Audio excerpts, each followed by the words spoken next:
Probably the last episode, I guess. Car's going for auction this time next week. So today, needs a service. Retorquing the heads and changing the fluids, checking it over, giving it a good go, and then just tidying up all the little loose ends, the odds and sods. It needs a really good clean and a polish and a detail, going over it with a pressure washer, cleaning all of the dust and stuff that it's collected over the ages that it's been in service. Enjoy the video. So retorquing heads, piece of piss really. Unfortunately the rocker covers need to come off, but that's fine because I can give them a quick wipe over while I'm there. I've found the clips to hold the cables down to the top of the rocker covers. Currently it's just breathing into the atmosphere, which is not great, but I found a couple of clips which I'm going to screw on, and that can happen. And I think really I've got new Jubilee clips up here. Let me get it all before on these. You might have seen it. I might not have said it before. I don't know. Anyway, really nice. You can push the bonnet right back on these early models. There's no spring assist to lift the bonnet up, which is why when you pull the click, it doesn't go boing because the springs don't lift it up. But it gives you a world of space to work on the engine. Nice, eh? Right. So next off, rocker covers. Both sides torqued down. None of the bolts were loose, but then it's a very, very thin copper gasket on these things, so I wouldn't have expected any to be loose. I'm just going to check the rocker shaft on this side, make sure that's also still tight. I'm not anticipating any issues. The clip on the top there, look at that. That looks nice, doesn't it? Yeah, just lines all the HT leads up nicely. Blocks that little hole up there. This thing's going to get a proper old pressure wash in a minute. I need to change the oil first of all and put some antifreeze in it because it's got no antifreeze at the moment. Seemed pointless putting antifreeze in while I was just testing the system for leaks. But now we've gone past that phase. See it all torqued down. Inlet manifold bolts just needed nipping up a tiny bit, which is possibly where the water's been going. Just a tiny bit. There's a composite gasket in there, not the tin gasket, so the composite gasket has settled very, very, very slightly. Belt tensions are good. Power steering could possibly do with a bit of a tighten, I reckon. Let's tighten the power steering belt up, because look at that. That's as wobbly as something that's very wobbly, but I've not noticed any particular issues with the power steering. There's a bit of in and out movement on there. I think that's normal though. There's no side to side movement. It means the bearing at the front's good. I'm going to tighten up the power steering, that's fine, easy. Oil change now. Right, I strongly recommend the use of genuine Land Rover oil filters for the Rover V8. They've got a better non-return valve in the bottom. It certainly cuts down the amount of time that it takes to knock the oil pressure light out. Certainly on that one that's done 190,000 miles. I've had all sorts of different filters on in the past, ones that are twice the length and allegedly offer twice the filtering, but every time I come back to these and it fixes any oil pressure light issues I've had. Easy to access. My top tip for the day though, once it's fitted, put the mileage and the date you changed the oil on the bottom, and it gives the next owner an indication as to when the oil was last changed. Obviously these things, changing the oil every 3,000 miles all year. I should imagine it'll be a year in this case, so if I put the date and the mileage on the bottom and I'll screw it, once it's screwed in place, I'll do that. Half fill this thing, it goes on at a jaunty angle, so half fill it first of all, otherwise you end up making a right mess. And then drain the oil, top it up, away we go. Yes. Right, so let's try it without the lock in place. Gear's out of gear. That'll do.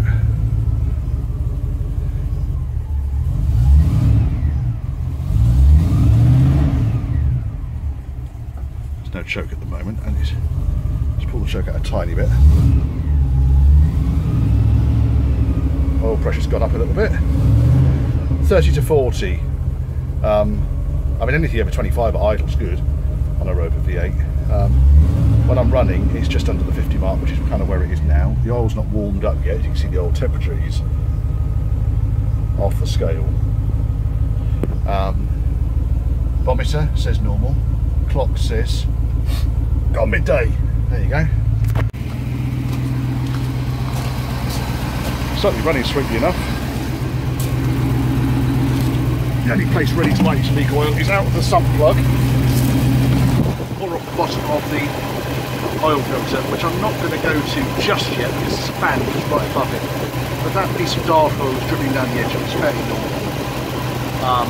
I'll wipe that off in a minute. It's not dripping off it. So, as far as I'm concerned, the oil filter is a good one. Hello. All right. God's teeth. Right, this needs to warm up now and get off choke so that I can just give the carbs a final tune up. Shouldn't take long to get it up to temperature. Oh look, when I pushed the bonnet back I didn't realise that. That's a bit naughty, isn't it? Oh Richard, what are you fucking doing?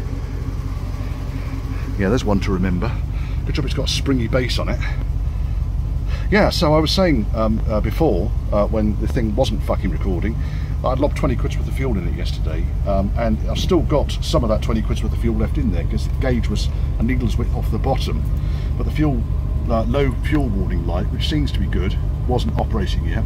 The gauge is just hopelessly underestimating the amount of fuel left in. When the low fuel warning light comes on solid, indicates you've got less than 3 gallons left in the tank, which is about 40 mile range, 40-50 mile range depending on where you are.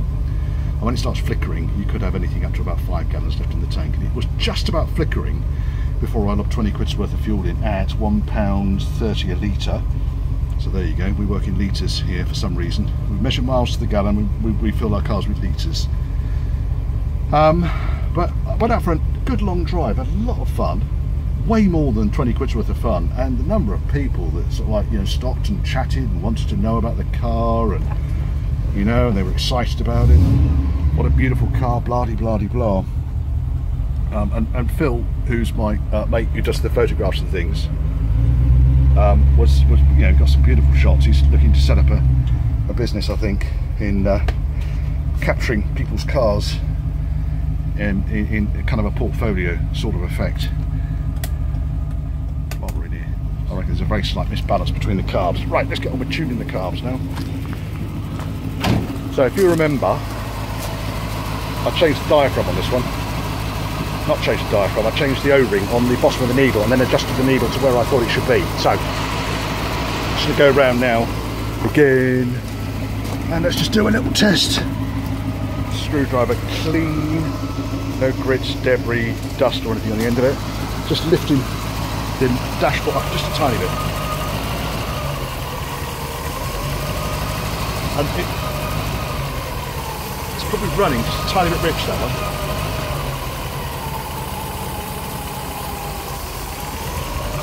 That one might be running just a tiny bit rich. This one, that's more how I'd expect it to be.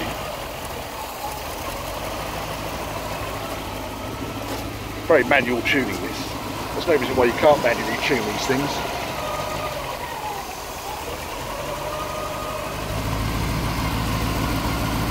I haven't tightened the power steering belt yet either. Right, let's see what the balance is like between the carbs on the air before I start messing around with the tuning. If you like tuning carbs up, and you've got carbs, any carbs, certainly twin carbs, get yourself one of these. Don't mess around with the other type. Unless you've got the original bit of kit which kind of straps across the top there and balances both at the same time, then it's pointless. Right, so what I've got here, I'm going to say that that is 16.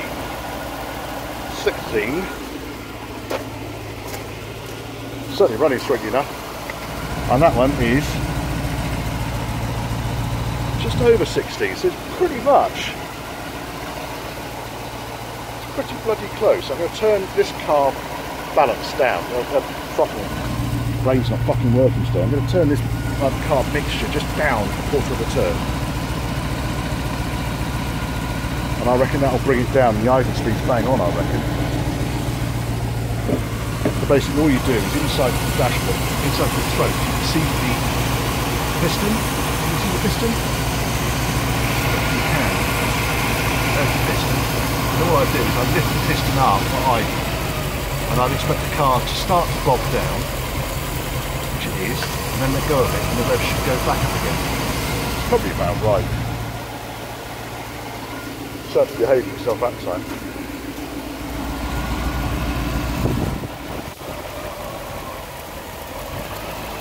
You notice it nearly stalled on this side. That's what I really would be looking for.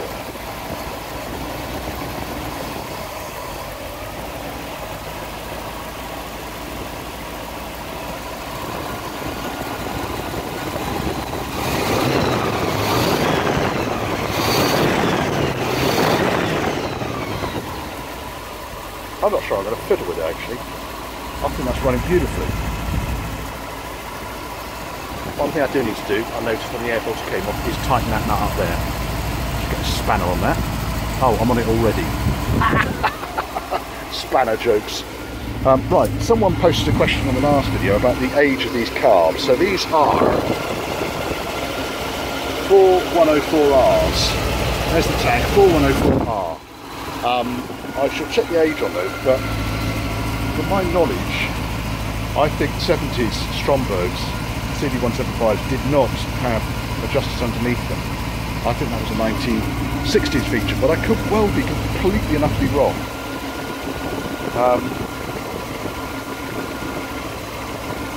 Yeah, I'm going to leave that as it is. I'm not going to worry about it. Just check the air drawer again. Turn that one just down a tiny bit. If I turn him down just a smidge, all I'm going to do is just turn the throttle down just a smidge.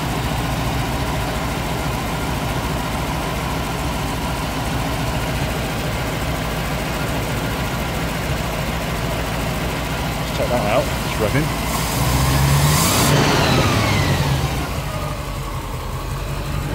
Clear him out. That's down to just above 16, 15 3/4. And this one,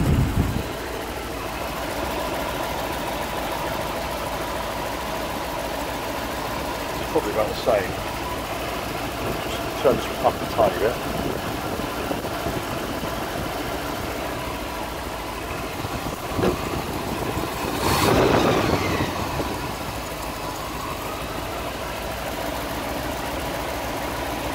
Above 16. The way I'm counting is 10, 12, 14, 16, 18, 20. It's that count, it's just above 16.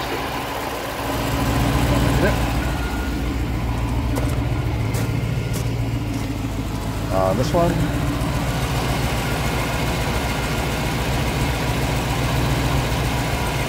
Closest.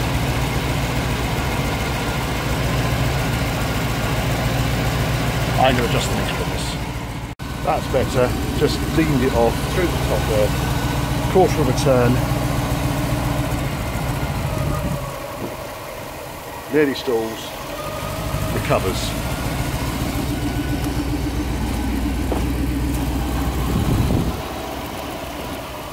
Nearly stalls. Recovers.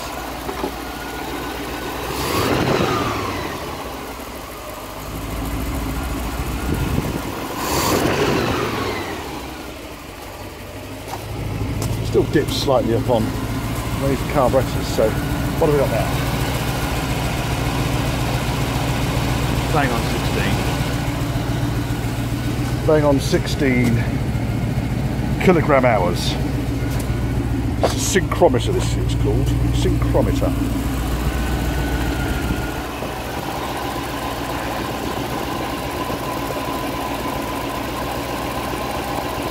Bang on 16, I'd say that's done it. Because I ended up adjusting both carburetors, they're both still kind of the same amount of throttle on there.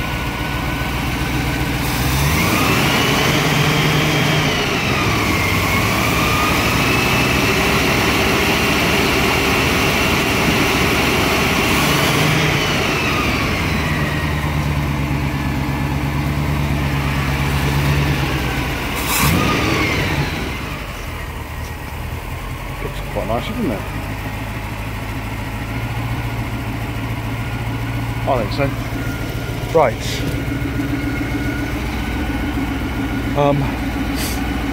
Let's put the air filter back on. done that. Cooling stick next. Which is not... Oh, it is red hot. So I might have to leave that for a little while. Measuring out the text on the boot lid. It's painful. I've mocked it up on a piece of masking tape. Can't get a reliable hole template, so what I'm actually doing is just doing each letter at the time. I've got a straight edge down here, which is the bottom of the letter on each case, and I've got some tape up here so I can actually mark where the letters need to go to. First two on. G next. That'd be silly, wouldn't it? Now, see, I'm actually working methodically through here. So I've done the A, and now I'm going to go on to the N, which is 46mm from the bottom of the A. Got them all on. Very, very happy, apart from...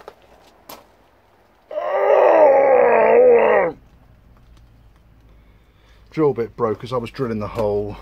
The O was going on slightly wonky.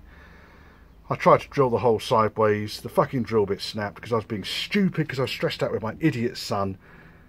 It's my fault. And then I ran the drill across the paintwork. So I'm going to have to take these two letters off and flat the paintwork back and go and see Steve tomorrow. Touched it in with a brush and a bit of 2-pack, but without any activator in it.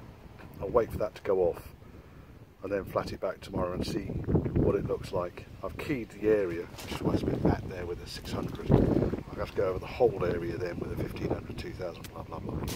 But obviously I need to take this edge down first of all, so that needs to go off properly tomorrow. I'll go and consult with Steve the body. Got the rear bumper corner square. Oh yes. Made a little bracket to hook the rear wing onto the mud flap, so that's all in.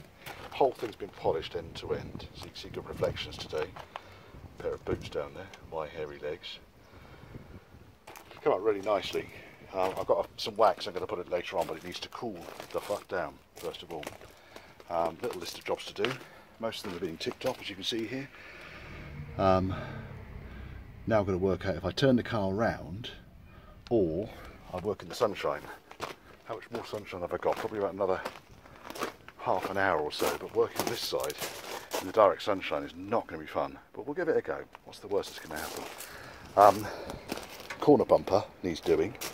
I think I know what I'm doing with that now, having done that side and got that side really good. I know what's going to happen with this side. I still need to flat this paint off. That needs to be flatted back, and then machine pods with a compound, which I've got. I'm pretty sure I've got a compound here. Have I got a compound? That's a polish. Polish. I probably haven't got a compound. I might need to talk to Steve about just running his mop over it with his compound. Yeah, look at the reflections on the side. Really has come up beautifully. A couple of little odds and sods in the paintwork, but you know, nothing particularly serious. This that I painted and flatted out is actually better than the door because we didn't actually cut that back. This is all been cut back. Looking like a pig. Right, moving on to the other side. I think I've also been working out where all the stickers and decals go. But a busy old day today. I need to tonight. I'm going to get some polish on this wax on this side's now out of the sun, so I can get some wax over here. Body is also out of the sun, so we can do that. Cleaning over, spray off various little bits and bobs around and about. A little bit of swarf down there. Just tidying things up really. And getting it looking ready for sale. So kind of, it's all really there. Put some bits and bobs on. Stickers have all gone on, decals I should say, rather than stickers. There's also decals go on the seat, aid post, ashtrays gone in, cleaned up all the floor matting. Need to do the windscreen still. I think I'm going to get some wax on this first of all. The wax goes on by hand, I'm not going to use the machine for it. This paint in the scratch, it hasn't settled yet. I stuck my finger in it just now and I was able to mark it, so there's no point in me getting anywhere near it with the wet and dry. I shall give it one more evening, and tomorrow morning I shall flat it back, and if it doesn't go back at that point, then there's nothing more I can do. Wheel axes are strapped back. They look a lot better now because they're all in line with each other. Yeah, I think it's there really. It's gorgeous.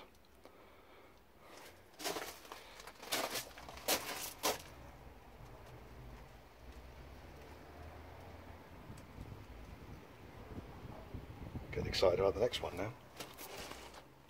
Right, just check the car in. Hat jaunty. Just check the car in Silverstone Auctions. So to see it go, really nice drive up to Silverstone. All sorts of nice motors here. It really is high-end stuff. They basically go around, valet the arse off these things, and then once they've done all that lot, then they go push them into the hall. Good luck pushing a Range Rover, I can tell you.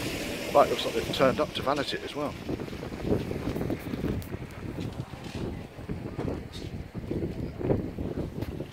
Hey folks, right, I've got it back. Okay, not the best news. The auction on Sunday at Silverstone Classics, it was good. My wife went, I didn't have the balls to go. It didn't go according to plan. It was a bit of a fuck up. Lots of people interested in the car.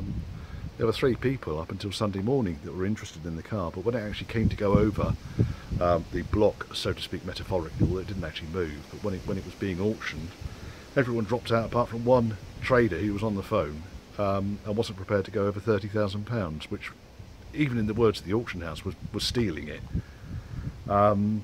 So they are continuing to market. I've had a long conversation with the auction house really around the issues that have been identified. I've learnt an awful lot. It's been a really valuable learning exercise, and the guys at Silverstone Auctions have been very good at tolerating my learning process. So hats off to those chaps. Next steps. Right, okay, so some of the feedback was that the paintwork was good, but not beautiful. Not at the standards that they're selling at this show, and I did go round some of the cars in the show and they were absolutely concourse. They were just beautiful paint jobs on it. Every single piece of rubber on it was fantastic, every single detail on it was fantastic, and I know on this car there's a few details that let it down a little bit. The other thing I found out is punters are very fickle. Punters do not give a flying fuck about something being there since 1972. They really don't. If it looks tatty, they don't want it. They're not interested. So things like the quarter light rubbers, which are unavailable for the a-suffix. This changed in 1973. Beginning of 1973, they changed the whole design of these screen rubbers because they don't look beautiful on the a-suffix. And punters, they don't want that look. They want it to look beautiful and tidy. They don't give a shit that it's not a-suffix. Paradoxically, they do give a shit that it hasn't got its original engine. Go figure. Anyway, it has been a learning exercise, a valuable one. So I was downhearted on Sunday. I was pretty spectacularly annoyed, in all honesty. I took to the booze. And didn't take it out on my missus, because my missus has been incredibly supportive, and she's understanding, and we're working our way through about what the next steps are, and whether there is a business model. And I'm pretty sure there is a business model, but we need to adapt and evolve.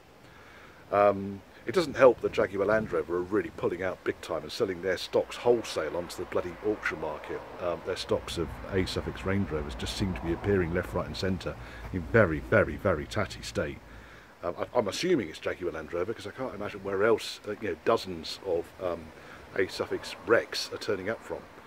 Now I know those guys were generally offering in the region of £1,000 to £1,500, so they won't be looking at an awful lot to recover on those auctions. So I might actually bid for a couple just for parts, because I've got 5 other cars that I need to go through. So again, investing. So next steps. Well, there's a couple of options. One option is go back to the dealers and just say, right, 30 grand's yours, have it, move on, learn from my mistakes. Or fix some of the issues, which is what I've been doing, that the auction house has discussed with me. Fix some of those issues and remarket the car. Now, there becomes a challenge with this, because people will say, oh yeah, I saw that car at Silverstone auctions and it didn't go past £38,000, so I'm only going to give you £35,000, not realising of course that the auction, it wasn't a great day for Silverstone auctions on Sunday. A lot of the stock on Sunday didn't meet its lower estimate. I just think it was a very fickle audience on Sunday. I think that a lot of people got fed up, bored, moved on. It's one of those things that happens. You've got to take the rough with the smooth. Some days you win at auctions, some days you lose. It was a great buyer's day, because a lot of people got some bargains on Sunday, but I wasn't prepared to let this one go at a bargain price. The problem I've got now is that, because it's been through Silverstone auctions and it was well publicised by them, I'm saturating the market with this car. So people are starting to think, oh, that one again, what's wrong with it? So I've got to be a little bit careful. I've got a mate who's done some professional photographs for me. I'm going to represent the car with professional photography. I'm going to address the paint issues, I'm going to address the door seal issues, and I'm going to market the car as a usable Range Rover rather than a investment opportunity, which is kind of where Silverstone, a lot of the vehicles at Silverstone auctions were investment opportunities, being bought by collectors, being bought by speculators and dealers in the classic car industry. This car very much, and the feedback from the managing director at Silverstone auctions was, this car is absolutely ideal as someone that just wants to drive around in their 1972 Range Rover with the Labrador in the back and the picnic camper. And I've even got a picnic camper, look at that. Mrs. found that in an auction, in a charity shop, but just wants to drive around in a classic Range Rover and have fun. That was another piece of feedback, by the way. The vinyl matting, original to the car, but not actually what people want out of a Range Rover. So people's tastes have changed. When these cars first came out, they were they were properly steroided up Series Land Rovers. They handle a bit better than Series Land Rover because they've got coil springs and not leaf springs, and they go a bit better because they've got nice V8 engines. And you're not balls out at 65 miles an hour, you're balls out at 85 miles an hour. And they're comfortable and they're wafty and they're wallaby, but they're still damn thirsty. So people really, and I've said this before, I think, really want to buy one of these cars in order. It's not the sort of thing you've got a brand new Range Rover, Evoque or Vogue or whatever other brand new Range Rovers are out in the marketplace at the moment. If they've got one of those and they think, oh, I fancy a classic, they're going to be very disappointed at the difference. I mean, this car will probably go further off road than their one on their motorway tyres and so forth, but they're going to be disappointed at the lack of options. It's got cube fit windows, and you can hear the gearbox, and you can't hear the diffs, oddly enough. That was one piece of feedback I got, is that mechanically this car is absolutely perfect. It is nailed on. They were very impressed with the quality of the mechanics on this car. They were impressed with the quality of the body restoration. They just weren't impressed with the standard of presentation, paintwork, interior, things like the window seals. There were a number of components that they just felt could have been better on this particular car, and that's been part of the learning exercise. So in all honesty, I think the Silverstone Classic Silverstone auctions at the Silverstone Classic was probably the wrong one for this particular car. There's more auctions coming. It's unfortunate I missed one, which is CCA. It's the Classic Car Auctions. It's this weekend, but I'm too late to get into the catalogue for that. There's no opportunity for marketing. And the MD for Silverstone Auctions is also involved with the other auction house, CCA. So I don't know if he's MD for that. I haven't bothered looking it up. But that would have been a much better auction to present this car at. I think really now I'm going to be marketing this car much more professionally, hence great reduction in swearing in this particular video, and seeing if I can capture a private individual rather than a speculator or a trader or a dealer to find a new owner for this car, and then I can move on to the next project, which is going to be the bobtail. It's going to be the bobtail, because I think there's going to be a lot of interest if I present non-sweary videos around that bobtail restoration and stick them on my company website rather than this channel, and I'll put a link to the company website. So there'll still be lots of interesting stuff for you guys to follow, and I'll still do my sweary videos, but just not. Some of you guys don't like the swearing, some love it, I don't know. Probably shouldn't swear all the time, should I? Rambling now. But yeah, so I need to release funds from this, but I'm not giving it away, not yet. I think there is still a strong market for Range Rovers.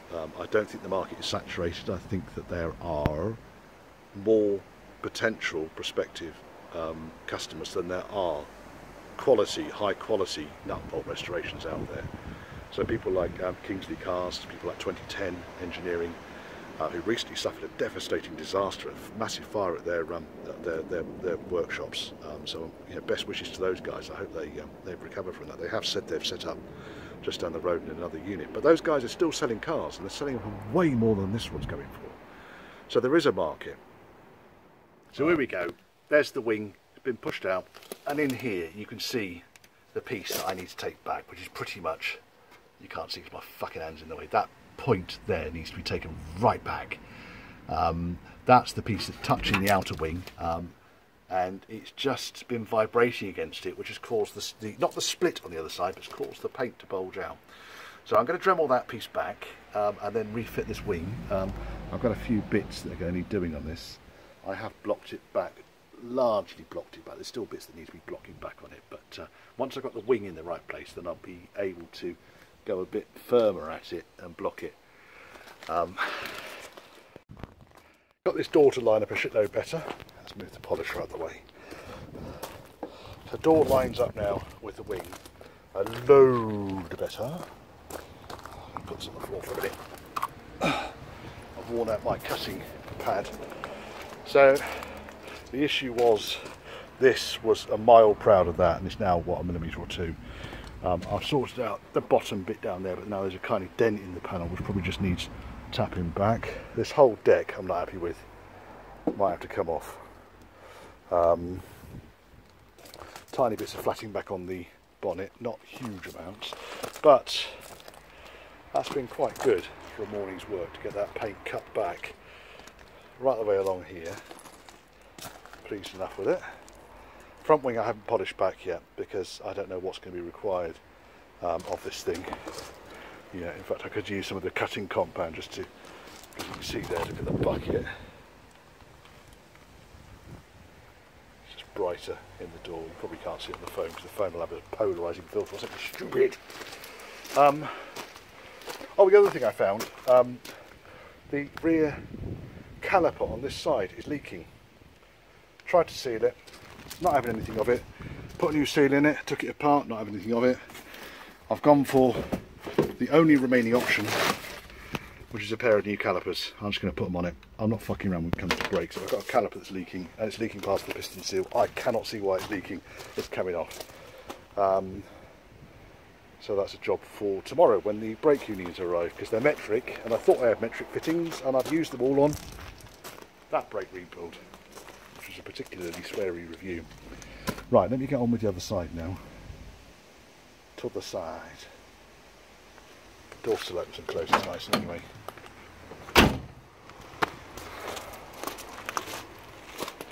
Right, on this side, I've run a cutting compound over this. I've got to sort this bottom wing out. That's the next job I need to do. And then I'm going to start flatting back on the door and the back wing. I'm hoping I don't come to any issues. I mean, here you can see there's bloody run on the edge of the door there. All these things, now I know what I'm looking for. I can see it stand out like a dick in a bucket.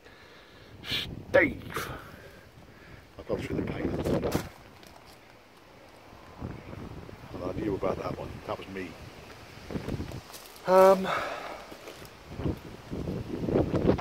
Just going to get this thing absolutely the cat's eye. You can see the shine there.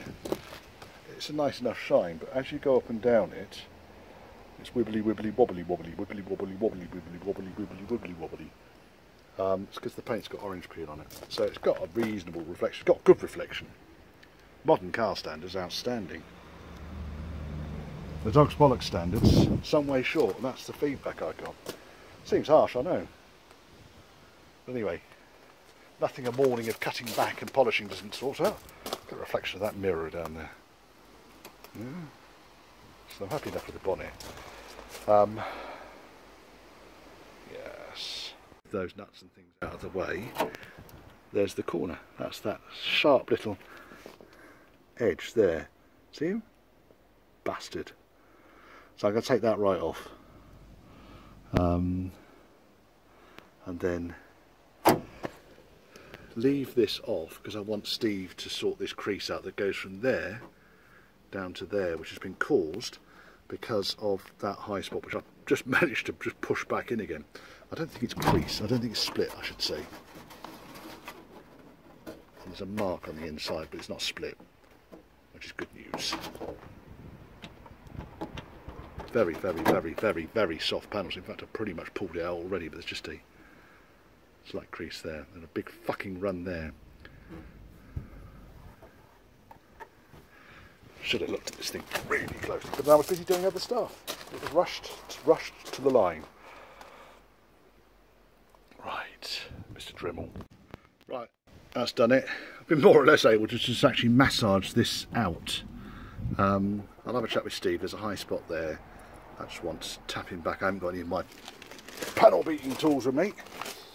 But no, when we look down here at the gap, you can see that that's the strengthening panel, that's the splash panel there, that bit. And down at the bottom now it's clear of the wing because I can move the wing